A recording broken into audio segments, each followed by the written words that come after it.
جی السلام علیکم، دس از می چودھری وقار الحسن ایڈوکیٹ۔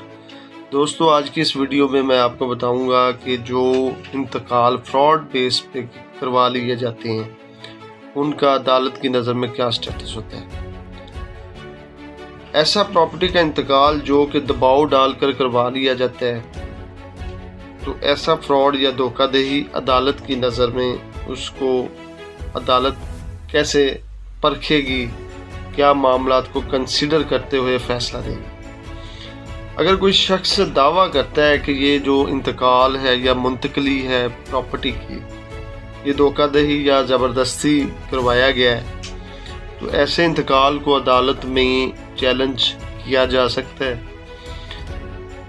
یہ کون سے انتقال ہوتے ہیں جو زبردستی کی بنیاد پر کروائے جاتے ہیں؟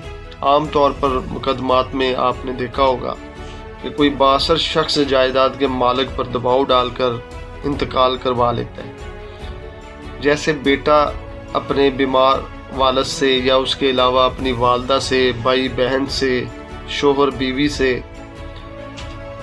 جائیداد ہڑپ کرنے کی کوشش میں ایسا فراڈ کرتا ہے۔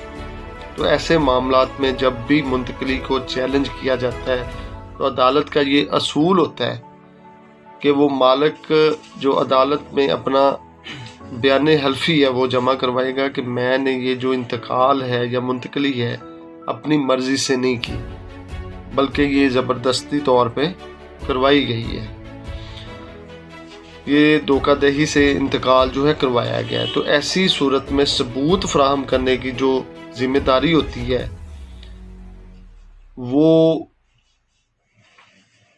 جو منتقلی کرواتا ہے اس کے اوپر ہوتی ہے، کیونکہ اس نے تو اپنا بیان حلفی جمع کروا دیا کہ میں نے جو بھی انتقال کیا ہے وہ اس نے فراڈ بیس پہ کروایا ہے۔ تو عدالت جو ہے وہ پھر اس سے ثبوت مانگے گی کہ آپ نے یہ ثابت کرنا ہے کہ آپ نے یہ جو ٹرانسفر کروایا ہے، انتقال کروایا ہے، یہ آپ نے صحیح کروایا ہے یا جھوٹ پہ مبنی ہے یا فراڈ پہ مبنی ہے۔ عدالت کو مکمل ثبوت فراہم کرنے ہوں گے، عدالت ان ثبوتوں کا جائزہ لے گی اور پھر ایسے مقدمات کا فیصلہ کرے گی۔ یہ سپریم کورٹ کا بہت ہی اہم فیصلہ 2025 SCP 37۔ اس طرح کی مزید انفارمیٹیو ویڈیو دیکھنے کے لیے میرے چینل کو سبسکرائب کریں، بیل آئیکن کا بٹن دبائیں تاکہ ہر آنے والی ویڈیو سے آپ مستفید ہوں۔ بہت شکریہ، اللہ حافظ۔